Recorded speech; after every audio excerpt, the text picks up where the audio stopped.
Assalomu alaykum. Bugun sizga Karmon AI ilovasidan qanday ro'yxatdan o'tish kerakligini o'rgatamiz. Avvalo ilovani o'rnatib, dastlabki kirishda tilni tanlang va yo'riqnomani ko'rib bo'lgach, davom etish tugmasini bosing. Agar siz ilovadan ro'yxatdan o'tgan bo'lsangiz, tizimga kirishingiz mumkin. Aks holda ro'yxatdan o'tish tugmasini bosib, kerakli ma'lumotlarni to'ldiring.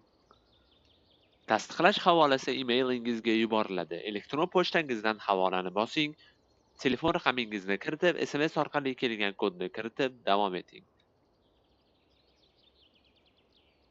Keyin monitoring uchun asosiy valyutani, xarajat va daromad kategoriyalarini o'zingizga mos ravishda tanlashingiz mumkin. Oxirgi bosqichda 4 xonali parol yarating.